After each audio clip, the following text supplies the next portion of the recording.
Hello good morning, welcome in Neelakshi classes. मैं Ajay Neelakshi classes के इस परिवार में आपका हार्दिक स्वागत करता हूं।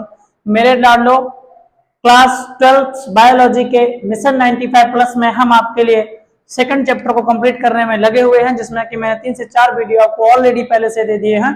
तो मेरे लाडलो चलिए शुरू करते हैं आज के इस क्लास को, आज के इसके नए सेशन को, जो हम आपको लास्ट का कंटिन्यू कर रहे हैं, जिसमें मैंने आपको मार्ग तंत्र के बारे में बहुत सारी इंपॉर्टेंट फैक्ट बता दिए थे और आज हम बात करने वाले उनके आगे का पार्ट का। ठीक है, चलिए फिर शुरू करते हैं वक्त को बिना बर्बाद किए और शुरू करते हैं आज के इस नए सेशन को। मेरे लाडो, क्या पढ़ना है इस नए सेशन में, जरा देखते हैं हम आपको पढ़ाएंगे क्या।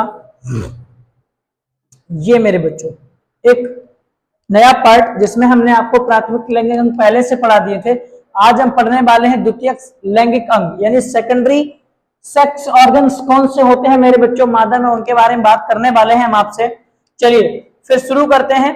जैसे कि हमने आपके लिए 2 पार्ट में इनको डिवाइड करके रखा है, पहले से लिख दिया है बेटा। हमने लिखा क्या, द्वितीयक सहायक लैंगिक अंग जो होते हैं, गर्भाशय होता है, अंडवाहिनी होती है, गर्भाशय ग्रीवा, योनि और वैजाइना, योनि और मेरे बच्चों बाह्य जननेंद्रियां होती हैं। जबकि अगर मैं आपको सहायक ग्रंथियों की बात करूं तो वार्तल ग्रंथि और स्तन ग्रंथियां, इस प्रकार की 2 ग्रंथियां जिसको हम लोग मेमोरी ग्लैंड्स भी कहते हैं, इस प्रकार की 2 ग्रंथियां जो होती हैं बेटा आपकी, वो क्या होती है, मादा जनन सहायक ग्रंथियां। तो ये जो पूरा पार्ट है ना मेरे लाडलो, चाहे वो द्वितीयक सहायक लैंगिक अंग हो और चाहे वो मादा की जनन सहायक ग्रंथियां हो, ये दोनों के दोनों पार्ट है जो बेटा किसमें पाए जाते हैं, कैंसर द्वितीयक लैंगिक अंग में। एक एक अंग के बारे में, एक एक नलिका के बारे में, एक एक अंग के बारे में हम आपसे बात करने वाले हैं मेरे लाडलो। चलिए जहां से आपसे क्वेश्चन पूछे जाएंगे वहां की हम बात करेंगे। सबसे पहला जो पार्ट है बेटा आपका क्या है, गर्भाशय। अच्छा, गर्भाशय जो होता है ना मेरे बच्चों, इस गर्भाशय को 2 नाम से जानते हैं, तो बुम्ब कहते हैं या क्या कहते हैं, हेस्टा। गर्भाशय कहते हैं, बुम्ब कहते हैं, हेस्टा कहते हैं, कुछ भी नाम दिया जाता है मेरे बच्चों किसको, इस गर्भाशय को। ये जो पार्ट हमने आपको दिया, ये फीमेल रिप्रोडक्टिव सिस्टम है मेरे बच्चों, और इसमें से हमने सिर्फ उन पार्ट्स पे गौर करना है जो हमारे किसमें आते हैं, गर्भाशय। अच्छा देखो जरा, गर्भाशय के कुल मेरे लाडलो 3 भाग होते हैं। पहला भाग आपका होता है फंड्स, दूसरा भाग ये वाला होता है मेरे बच्चों, जिसको मैं आपको क्लियर करके बताऊं, ये वाला भाग यहां से लेकर इस, ये वाला भाग होता है बेटा, और इसका नाम आपका होता है, इस वाले भाग का नाम होता है कहना सर, इसका नाम होता है काय यानी बॉडी। ठीक है, और उसके बाद ये हो गया आपका दूसरा पार्ट। पहला पार्ट आपका फंड्स हो गया, दूसरा आपका काय हो गया, और तीसरा पार्ट जो होता है उसको बोलते हैं गर्भाशय ग्रीवा। ये 3 भाग होते हैं किसमें मेरे भाई, मेरे लाडले, मेरे लाडलो, मेरे भाई बहनों, किसमें होते हैं, कहना सर जी ये होते हैं गर्भाशय के 3 भाग। कौन कौन से, सबसे पहला भाग फंड्स, दूसरा काय, और तीसरा जो भाग होता है मेरे बच्चों वो क्या होती है, गर्भाशय ग्रीवा। गर्भाशय जो आपका फंड्स है वो कह रहे गर्भाशय का सबसे ऊपरी भाग होता है, गुम्बदनुमा होता है ऊपर की तरह। ये देखो आप बेटा, ये निकला हुआ भाग जो है ना, ये वाला, इसको बोलते हैं फंड्स। काय जो होता है मेरे बच्चों, ये पूरा बॉडी वाला भाग, जो बीच का भाग होता है ना, जिसके मध्य में गर्भाशय कह सकते गुहा भी बनती है, ये वाली गर्भाशय गुहा का निर्माण होता है, इसके आसपास के भाग को बेटा काय कहते हैं। गर्भाशय ग्रीवा करिए, ये गर्भाशय जो काय वाला भाग है वो आगे चलकर ऐसे सकरा हो जाता है, सकरा मतलब नैरो हो जाता है, कम जगह बचती है, जो कम जगह बचती है बेटा उसको हम लोग क्या बोलते हैं, गर्भाशय ग्रीवा। यही गर्भाशय ग्रीवा आगे चलकर एक झिल्लीमय नलिका का निर्माण करती है, एक झिल्लीमय नलिका का निर्माण करती है मेरे बच्चों, जिसको हम लोग क्या कहते हैं, योनि कहते हैं ना। तो गर्भाशय के मुख्य 3 भाग, पहला क्या फंड्स, दूसरा क्या काय, और तीसरा मेरे बच्चों क्या कहना सर जी, गर्भाशय ग्रीवा। इसके बाद की अगर मैं बात करूं मेरे लाडलों, ये गर्भाशय जो होता है उसके 3 स्तर भी पाई जाती है। पहली हमारा स्तर क्या नाम होता है, गर्भाशय की जो परिगर्भाशय स्तर होता है, सबसे बाहर पाया जाने वाला ये वाला आवरण बेटा, जिसको बोलते हैं परिगर्भाशय स्तर। इसको मेरे बच्चों हमने आपको बताया था, पेरीमेट्रियम कहते हैं इसको, पेरीमेट्रियम। और उसके बाद एक और दूसरा परत है बेटा, जिसको हम लोग मायोमेट्रियम कहते हैं, और हिंदी में इसको क्या बोलते हैं, कहना गुरु जी इसका नाम है क्या, इसका नाम है पेशी स्तर, मायोमेट्रियम।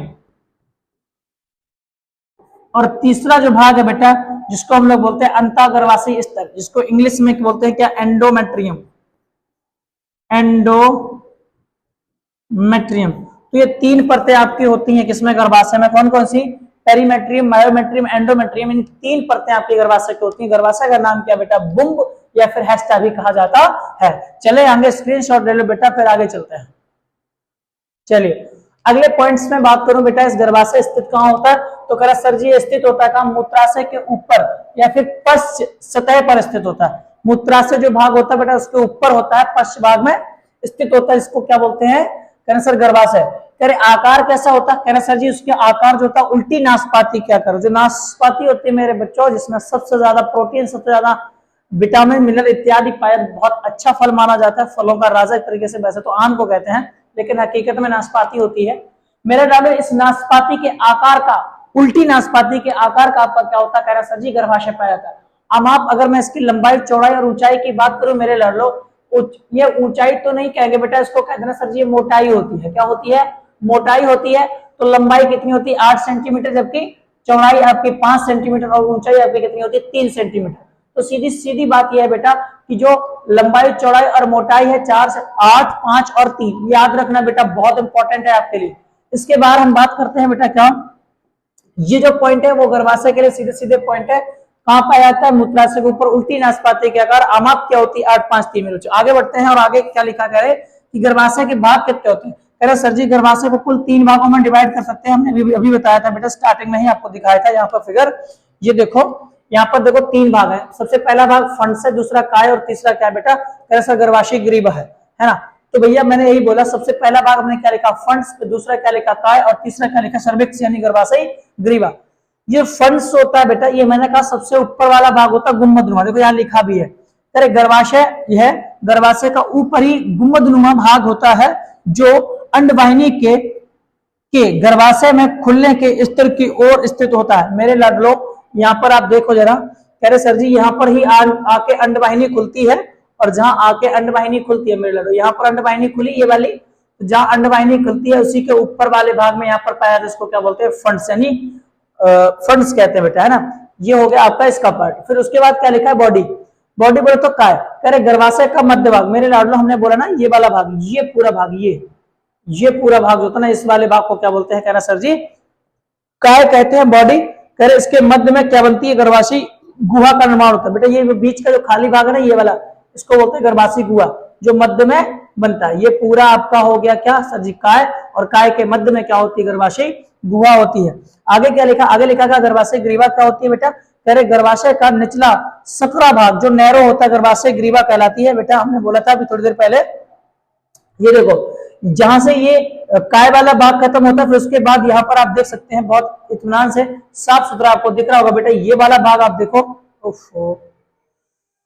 ये वाला भाग देखना बेटा, ये वाला भाग देखो, ये नैरो सा हो गया, सकरा भाग हो गया, जो सकरा भाग होता है बेटा उसको ही बोलते हैं क्या गर्भाशय ग्रीवा। तो ये आपके क्या थे 3 आपके भाग होते हैं गर्भाशय के, फटाफट स्क्रीनशॉट ले लो बेटा, आगे चलते हैं। चलो अगले पॉइंट में गर्भाशय ग्रीवा के बारे में ही कुछ बातें करेंगे। गर्भाशय ग्रीवा नाल है, एक प्रकार से नलिका है गर्भाशय ग्रीवा, जो कहां होती है मैंने कहा गर्भाशय में सकरा भाग होता है, नैरो वाला भाग, वही बेटा क्या होता है गर्भाशय ग्रीवा। तो कह रहे एक नलिका एक नाल है, और कह रहे ग्रीवा नाल योनि के साथ मिलकर जन्म नाल का निर्माण करती है। मेरे लाडो वर्त कैनाल क्या होती है, आपसे बहुत एग्जाम में पूछा जाता है कि भैया वर्त कैनाल क्या होती है, तो मेरे लाडो यहाँ देखो जरा,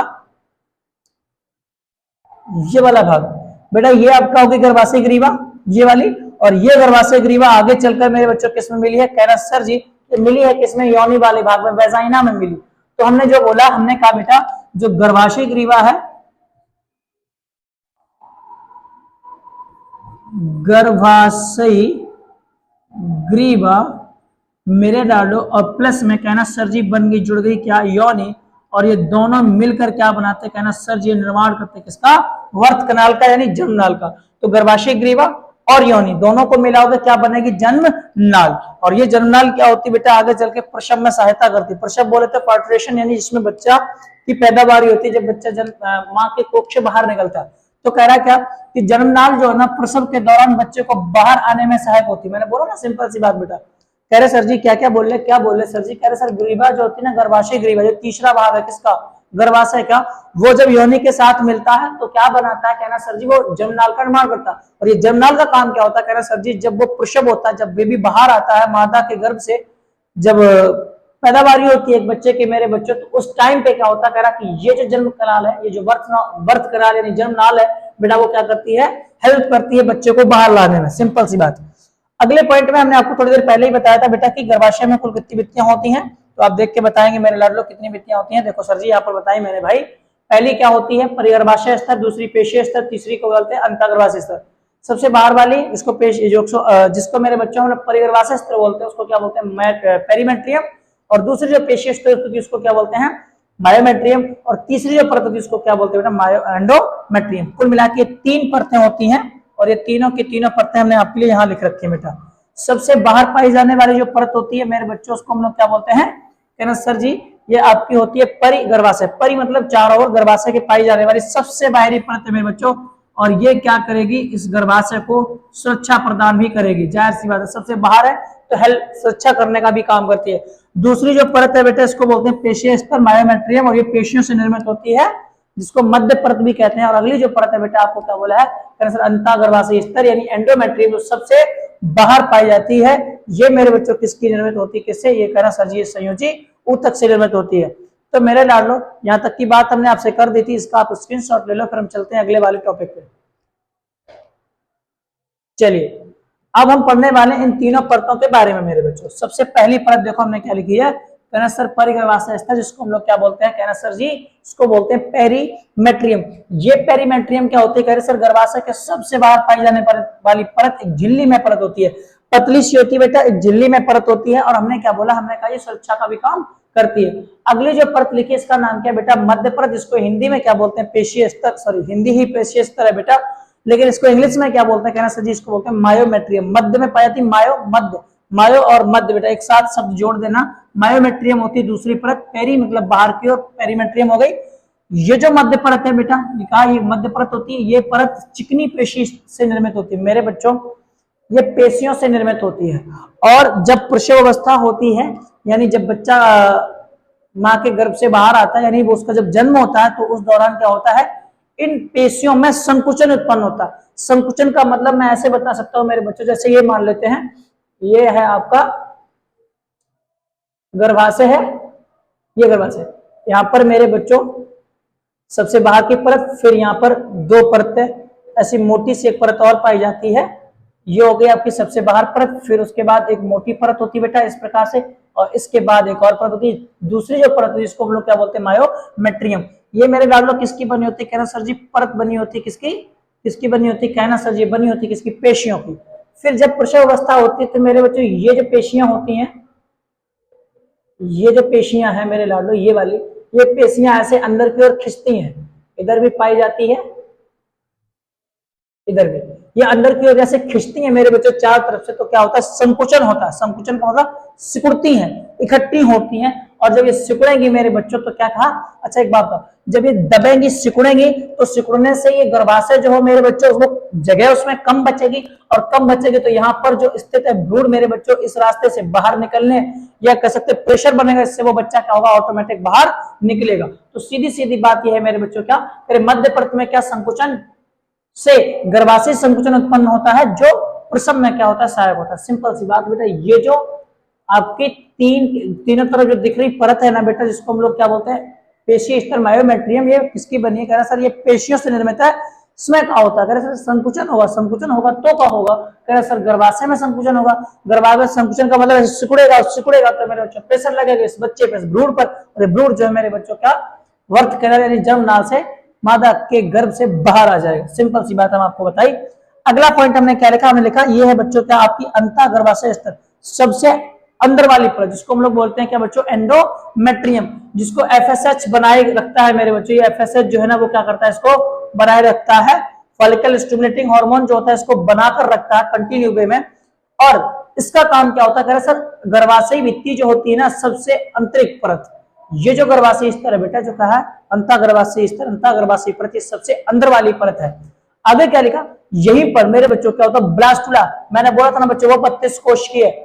स्टार्टिंग में जब हमने आपको विदलन पढ़ाया था तब हमने आपको बताया था ये 32 कोश के कोरखंड जो होता है मेरे बच्चों जो भ्रूण के रूप में स्थापित होता है कहां पर, कहना सर एंडोमेट्रियम में, जिसको हम लोग बोलते हैं क्या अंतःगर्भाशय परत बोलते हैं। इसमें आकर क्या होता है ये स्थापित हो जाता है, अंतरोपित हो जाता है। सिंपल बात है मेरे बच्चों, स्क्रीनशॉट ले लो, फिर हम चलेंगे अगले टॉपिक पे। चलिए अगला पॉइंट हमने आपको दिया है, अगली जो नलिका है इसका नाम क्या है अंड वाहिनी, फेलोपियन नलिका इसको बोलते हैं, या फिर फेलोपियन ट्यूब इसको बोलेंगे बेटा, या फिर अंडवाहिनी बोलेंगे, है ना। तो देखो डिम्ब वाहिनी भी क्या लिखा, इसे डिम्ब वाहिनी फेलोपियन नलिका भी कहते हैं मेरे बच्चों। फेलोपियन इसको क्यों कहते हैं, देखो अंडवाहिनी, डिम्ब वाहिनी, फेलोपियन नलिका। फेलोपियन क्यों कहते हैं, कह रहे फेलोपियन कहने का कारण कि इसकी जो खोज करी थी एक वैज्ञानिक थे जिनका नाम ग्रेवियल फेलोपियन, ग्रेवियन फेलोपिया इनका नाम था। और इन ग्रेवियल फेलोपिया ने इस अंडवाहिनी यानी डिम्ब वाहिनी को ही क्या कहा था, फेलोपियन नलिका। तो उन्होंने खोजा था, इसी के नाम पर इन्हें फेलोपियन ट्यूब भी कहा जाता है। सिंपल सिंपल बात, क्या इतनी सिंपल सी, कह रहे डिम्ब वाहिनी यानी अंडवाहिनी, और अंडवाहिनी को क्या फेलोपियन नलिका भी कहते हैं। किसने बताया था, कह रहा सर ग्रेवियल फेलोपियन, ये एक वैज्ञानिक थे जिन्होंने इसके बारे में खोज करी थी, इसलिए उनको फेलोपियन ट्यूब भी कहा जाता है। अगला कहा कि फेलोपियन ट्यूब्स कितनी होती है मेरे बच्चों, आपने बहुत इत्मीनान से पढ़ा इस चीज को कि फेलोपियन ट्यूब कितनी होती है। कहना सर जी फेलोपियन ट्यूब दो होती है, एक तो ये रही और एक ये रही, ये दो फेलोपियन ट्यूब होती हैं। और इन फेलोपियन ट्यूब्स के मेरे लाडलो तीन भाग होते हैं, जिसमें सबसे इस वाले भाग जो सबसे दूर है इसको हम लोग फिमरी या झालर भी कहते हैं मेरे लाडलो, और वैसे इसको बोलते हैं स्थमस।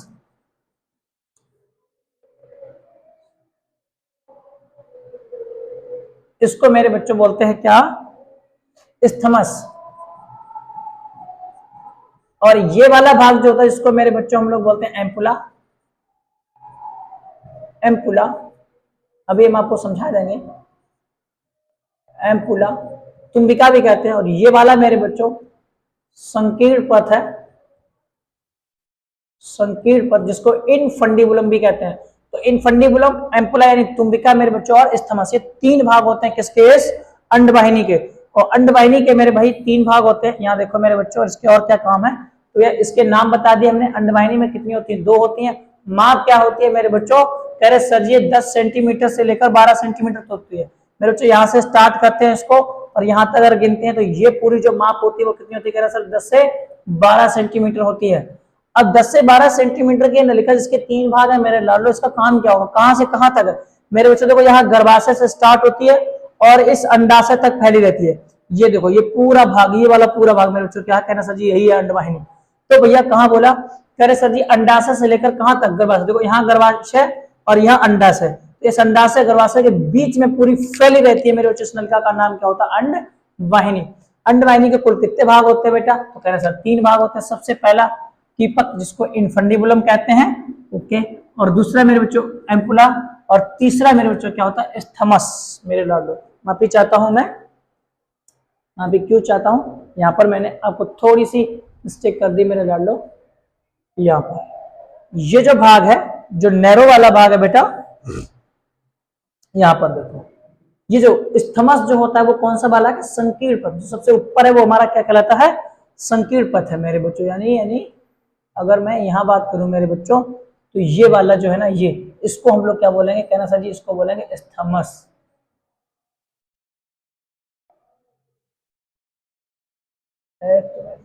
स्थमस। और जबकि ये हमारा क्या कहना सर जी, इसको बोलते हैं इनफंडिबुलम। इनफंडिबुलम कितनी याद रखना, बीच में आपका क्या है, तुम्बिका वाला भाग है ना। तो इसके तीन भाग है बेटा, कौन कौन से, इसको संकीर्ण पथ कहते हैं। ये हमारा कौन सा भाग है, कहना सर जी तुम्बिका वाला भाग है। और ये हमारा कौन सा भाग है, कहना सर जी ये हमारा कीपक वाला भाग है, पतला सा है ना। चलिए तो यहाँ देखो लिखे, सबसे पहला कीपक भाग जिसको इनफंडिबुलम कहते हैं, दूसरा हमारा तुम्बिका वाला भाग यानी एम्पुला कहते हैं, और तीसरा हमारा क्या है, कहना सर जी स्थमस है, जिसको हम लोग संकीर्ण पथ भी कहते हैं। अब कीपक के हमने कुछ काम लिखे बेटा, क्या क्या इसके काम है देखो जरा। कीपक का काम क्या होता है, कह रहे अंडवाहिनी के सबसे दूरस्थ भाग, ये अंडवाहिनी जो होती है उसका जैसे सबसे पास में कौन सा है, संकीर्ण वाला पथ। स्थमस जो है सबसे पास में मेरे बच्चों गर्भाशय के, जबकि सबसे दूर कौन है, कहना सर ये कीपक वाला भाग सबसे दूर भाग होता है, चौड़ा भाग होता है। सिंपल सी बात, अब आगे कहो बात क्या, कीपक के अंतिम सिरे पर अंगुली प्रवर्ध पाए जाते हैं, अंगुली जैसे प्रवर्ध पाए जाते हैं, जिन्हें हम लोग फिबरी या फिर जालर कहते हैं। कहाँ है भैया फिबरी और जालर, ये देखो यहाँ है ना, इसमें देखो ना बेटा, ये यहां से लेकर यहां तक है, ओके। इस वाले भाग की बात करें, इसको बोलते हैं कीपक वाला भाग, कीपक। और इस कीपक पे ये देखो उंगलियां जैसी पाई जाती है बेटा, ये उंगलियों जैसी जो पाई जाती है ना, इनका काम क्या हो, इसको हम लोग क्या बोलते हैं, कहना सर इसको झालर कह रहे हैं। फिमरी या फिर जालर कहते हैं। इसका काम क्या होता है? कैसे जो अंडोत्सर्ग की क्रिया होती है वो अंडाशय से द्वितीयक अंडक जब बाहर आता है, जिसको आर्तक चक्र कहते हैं, उस दौरान जो अंडोत्सर्ग की क्रिया होती है, यानी 14वें दिन वाली क्रिया जो अंडोत्सर्ग की होती है, वो अंडा जो बाहर आता है बेटा, उसको इस अंडाशय से ही अंडा जब बाहर आए उसको कलेक्ट कौन करेगा? यहाँ आप देख सकते हैं, थोड़ा बहुत स्पष्ट भी है बेटा। ये देखो, ये वाला भाग अंडाशय हमारा, इस अंडाशय में ये ग्राफीन पुटिका जो टूट गई है, इसमें से ये द्वितीय गंडक बाहर आके कहां पर पहुंच गया? कह सर कलेक्ट कर लिया। किसने कलेक्ट कर लिया? कहना सर जी इस झालर वाले भाग ने, है ना। ये झालर माला क्या करती है? ये अंडे को कलेक्ट करने का काम करती है। ठीक है बेटा, ये रहा। तो इनफंडिबुलम क्या करेगा? कह रहा कीपक के अंतिम सिरे पर अंगुली जैसी संरचनाएं होती हैं, पाई जाती हैं, जिन्हें हम लोग फिमरी या फिर झालर कहते हैं। कह रहे झालर का कार्य क्या होता है? अंडाशय से अंडोत्सर्ग द्वारा मुक्त अंडाणुओं का क्या कर देना बेटा? कहना सर इनको ग्रहण कर लेना, उनको एक्सेप्ट करने का काम किसका होता है भैया? इस इनफंडिबुलम यानी फिर कीपक वाले भाग का। ठीक है, मुझे आशा, इसके आप स्क्रीनशॉट ले लो बेटा, फिर चलेंगे आगे। चलो आप इसका स्क्रीनशॉट ले लो। अब अगले वाले पर भाग में बात करेंगे हम लोग, तुम्बिका वाले भाग, है ना, एम्पुला। एम्पुला जिसको तुम्बिका कहते हैं, कह रहे कि अंडवाहिनी का कीपक भाग जिस चौड़े भाग में खुलता है उसे हम लोग तुम्बिका कहते हैं। बेटा देखो यहाँ देखना, ये जो कीपक वाला भाग है ना, ये जहां जाके चौड़े भाग में खुल गया, यानी यहां से मैं बात करूं मेरे बच्चों और यहां तक, लगभग यहां तक बात कर दूं, इस स्थान तक, ये थोड़ा चौड़ा सा भाग जो दिख रहा है बेटा, इसी को हम लोग क्या बोलते हैं? कहना सर जिसको बोलते हैं कि एम्पुला कहते हैं ना। और अगला पार्ट हमारा क्या लिखा? कहना सर स्थमस लिखा है। ये देखो जरा, यहाँ पर आ जाओ। तो अब ये एम्पुला वाला भाग बीच का भाग है, सिंपल सी बात। अब अगला क्या लिखा? कह रहा संकीर्ण पथ क्या होता है? कह रहे ये अंडवाहिनी का समीपस्थ भाग। हाँ भाई देखो ना बेटा, ये सबसे पास में पाया जाने वाला समीपस्थ भाग है, ये वाला, ये वाला भाग, ये संकीर्ण पथ है जो सबसे पास में पाया जाता है, और जो कैसा गर्भाशय में डायरेक्ट खुलता है। बेटा कहाँ खुला है? एक बार देखो ना, कहाँ खुला? कहना सर जी गर्भाशय में खुलता है ना, सबसे पास पाया जाएगा और गर्भाशय में खुलेगा। और अगले पॉइंट की मैं बात करूं बेटा, तो ये 3 पॉइंट आपके थे। पहला हमारा क्या था? पहला हमारा नाम था बेटा कीपक, दूसरा हमारा क्या नाम था? एम्पुला, और तीसरा हमारा क्या था? संकीर्ण पथ। ये सारे के सारे भाग थे। अब जो बात करने वाले हैं, कह रहे सर जी अंडवाहिनी के काम क्या होंगे? तो काम में पहला मेरे बच्चों कह रहे मादा युग्मक एवं निषेचित अंड को गर्भाशय में धकेलने का काम करेगा। बेटा सीधी साफ बात यह है, आप मुझे जरा बताओ कि इसमें निषेचन कहाँ होता है?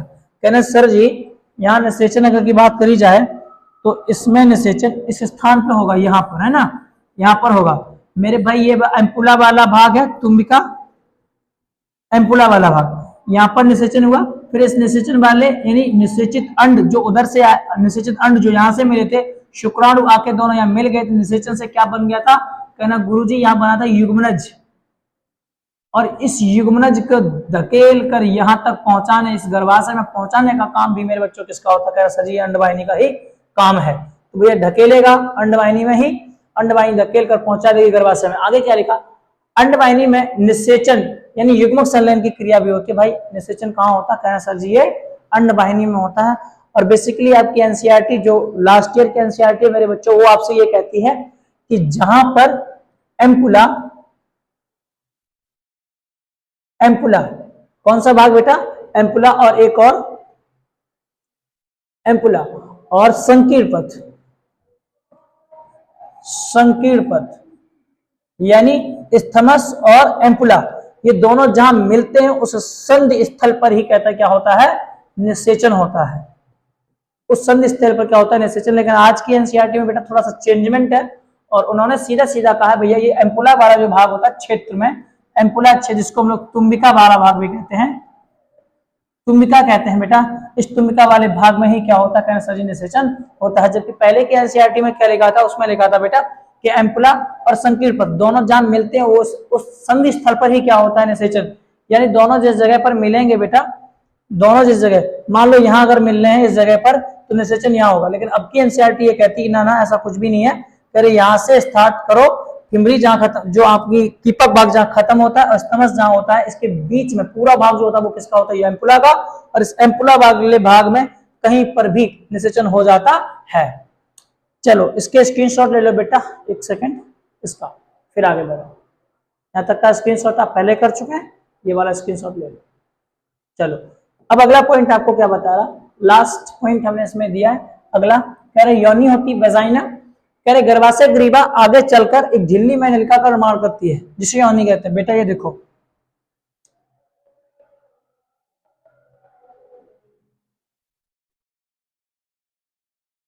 ये देखो बेटा, ये गर्भाशय ग्रीवा थी ये वाली, ये गर्भाशय ग्रीवा आगे चलकर ये वाला भाग, ये हमने बताया था गर्भाशय ग्रीवा और योनि बनकर जन्मनाल का निर्माण करती है।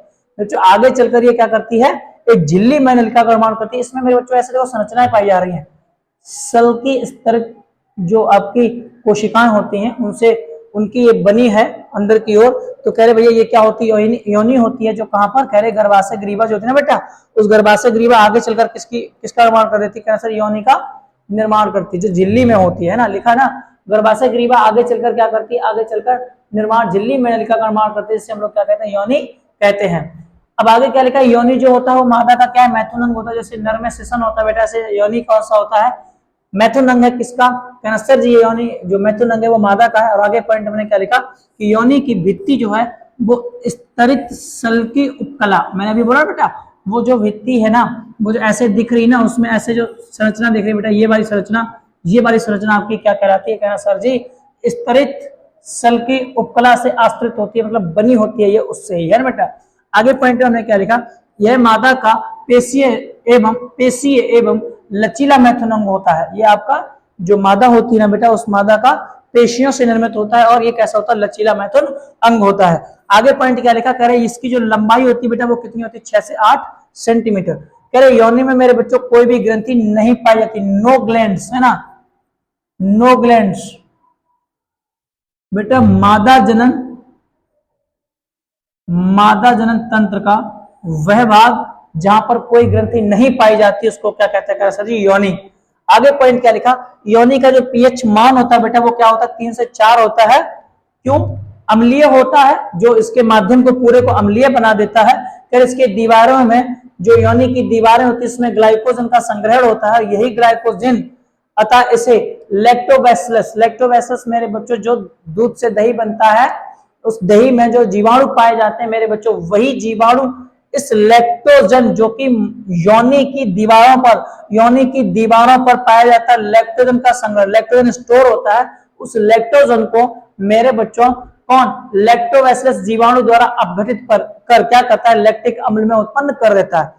क्यों बनाता है लैक्टिक अम्ल, क्या जरूरी है बच्चों, मैंने कहा जो पीएच मान है वो कितना है, 3 से 4, यानी ये लैक्टिक अम्ल की वजह से क्या है, 3 से 4 है। और लैक्टिक अम्ल आया कहां से है, कहना सर योनि में पाए जाने वाले लैक्टोबैसिलस जीवाणु जो होते हैं वो उसकी दीवारों में, योनि की दीवारों में उपस्थित आपको ग्लाइकोजन को ही किसमें बदल देते हैं, कहना सर लैक्टिक एसिड में बदल देते हैं। क्यों बदलते हैं, ताकि योनि को अम्लीयता दी जा सके या अम्लीय बनाया जा सके, और उसके साथ साथ जिससे इसमें संक्रमण से क्या हो, सुरक्षा, अर्थात इसमें किसी भी प्रकार के विषाणु, जीवाणु और फितकृमि या फिर इत्यादियों का कोई भी इन पे अटैक का असर ना पड़े मेरे लाडलो। इसलिए क्या करता है वो संक्रमण से क्या करता है, सुरक्षा प्रदान करने के लिए जो ग्लाइकोजन होते हैं जो कहां पाए जाते हैं, योनि की दीवारों में, उनको लैक्टोबैसिलस जीवाणुओं द्वारा क्या अपघटित करके बनाया जाता है, कहना सर जी लैक्टिक अम्ल का निर्माण करते हैं। और ये जो बच्चों थी वो क्या थी, इसकी वेजाइना, इसको योनि कहते हैं। अब अगला पॉइंट नहीं है, बस यहीं तक है मेरे लाडलो। अब हम लोग मिलेंगे अगले पार्ट में जहां बात करेंगे, वहां आपको इसमें बचा हुआ एक पार्ट जिसको बाह्य जनन इंद्रिय कहते हैं, इसके बारे में बात करेंगे। और हम आपको पढ़ाने वाले हैं उन ग्रंथियों के बारे में जो आपको 2 ग्रंथियां दी थी हमने, आपको एक बताई थी वार्तुलिन ग्रंथि और दूसरी बनाई थी स्तन ग्रंथि, जिसमें ज्यादा इंपॉर्टेंट है आपकी स्तन ग्रंथि। डिटेल में बात करेंगे स्तन ग्रंथि से, क्योंकि वहां से question direct to direct exam में 100% छपता है मेरे लाडलो। चलिए फिर अब हम मिलेंगे एक अगली क्लास में अगले नए टॉपिक के साथ। तब तक के लिए अपना ख्याल रखिए, मस्त रहिए। जय हिंद, जय भारत मेरे लाडलो।